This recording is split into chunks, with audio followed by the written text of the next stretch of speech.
เก่าตั้งแต่เป็นบ่าวเป็นสาวขึ้นไหมเจ้างามปานว่านางไออายก็ได้ฉายาผาแดงไทยบ้านว่าเหมาะสมเป็นสิ้นสองตอนอ่อนเชียให้แต่ง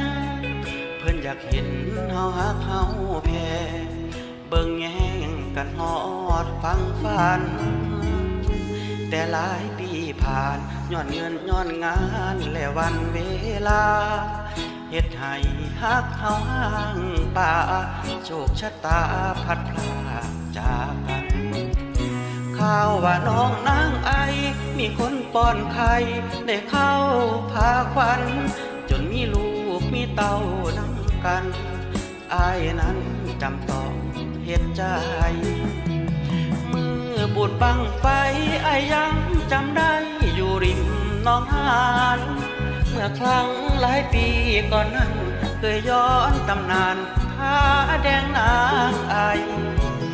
ด้วยสัญญาฮักสิบ่ให้ลมคือหนองหานใหญ่อีกจักศาสตร์ผาแดงนางไอสิฮักกันไปบ่วายสายแน่คือทอดคือเก่าแม้หักสองเฮาสิสุดทางฝันใจอายก็ยังยืนยันถึงศาสตร์นี้นั้นบ่ได้เป็นแฟนอายสิจุดบั้งไฟแล้วฝากคำไปบอกพญาแทนว่าผาแดงยังมันยังแก่นรอต่อสายแนนนางไอของอาย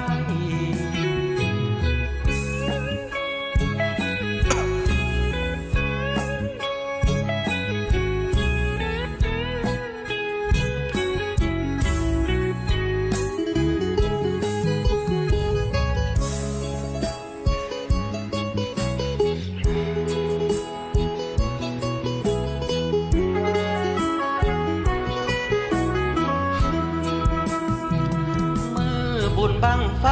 อายยังจำได้อยู่ริมหนองหานเมื่อครั้งหลายปีก่อนนั้นเคยย้อนตำนานผาแดงนางไอด้วยสัญญาฮักสิบ่ให้ลมคือหนองหานใหญ่อีกจักศาสตร์ผาแดงนางไอสิฮักกันไปบ่วายสายแน่คือทอดคือเก่าแม้หักสองเฮาสิสุดทางฝันใจอายก็ยังยืนยันถึงศาสตร์นี้นั้นบ่ได้เป็นแฟนอายสิจุดบั้งไฟแล้วฝากคำไปบอกพญาแทนบักผาแดงยังมันยังแก่นรอต่อสายแนนนางไอของอายศาสตร์นี้ขาดผู้ร่วมใจจิตาศาสตร์ใหม่นางไอของอาย